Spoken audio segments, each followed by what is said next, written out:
guys, sinundo namin si Max kanina. Ano yun, galing kaming PTC. Ayan. So, dalawang PTC yung schedule namin today. Isa kay Max, tapos na. And pangalawa kay Kuya KD, mamaya pang 3:15. So, ngayon magkakape muna kami. Yan, bago ang lahat ng schedule. Oras na ba, Papa? Time check. Yan. 10:50. Yan, ito yung magsaysay. Ngayon lang ulit kami nakadaan dito. Ito na kami sa office. Mag-work kami habang manonood. Coffee.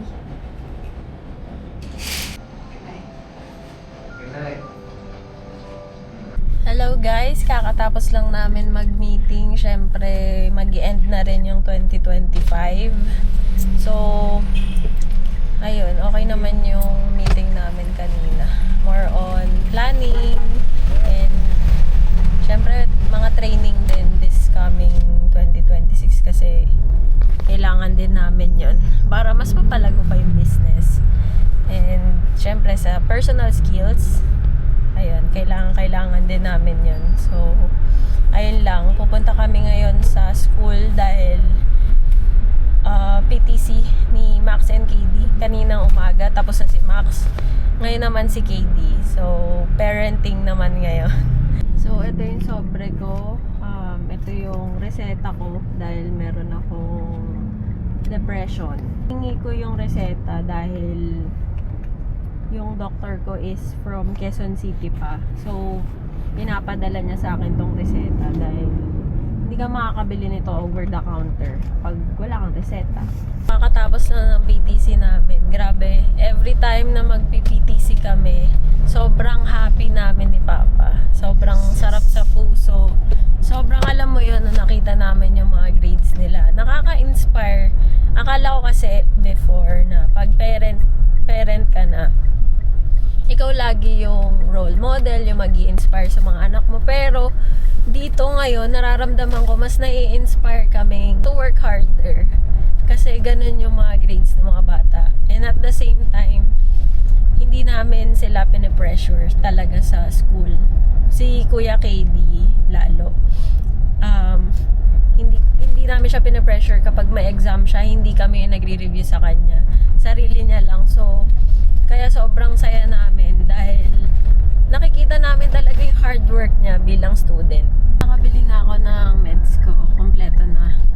And ngayon naman, uuwi na tayo para sunduin si Max and si ate kasi day off na ni ate. Birthday din ng anak niya bukas. So, ngayon siya magde-day off. Nag-change off siya. Ayun. So, saan tayo pupunta after? Kuya will decide. Kuya is the boss. Well, after that, we're gonna go to Royal muna para magbili ng tubig. Tubig ni Max. Yeah. Wow! Galing naman ni Kuya. Thank you, Kuya. Welcome. I was happy to help. So, nahatid na namin si ate sa dito lang sa palengke. Doon siya nagpababa. Bibili siguro siya ng gift kasi birthday ng anak niya. And then, pupunta kami dito sa Kalaklan. Yung ground and pound, yan, dito sa may Kalaklan. Sobrang sarap ng burger nila. I-try nyo. Yeah. Mamaya ipapakita ko. And then, pupunta kami. Bibilihan namin si Kuya ng skateboard. Yun yung request niya since mataas yung grades niya.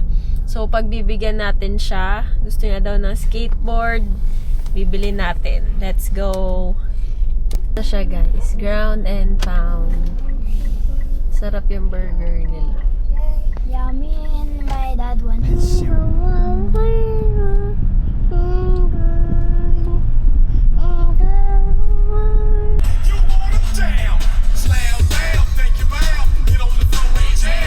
Knock knock. Yan guys, kasalukuyang pumipili sila ng skateboard doon. Nasa labas sila. So dito lang kami sa sasakyan ng aking baby bunchoy.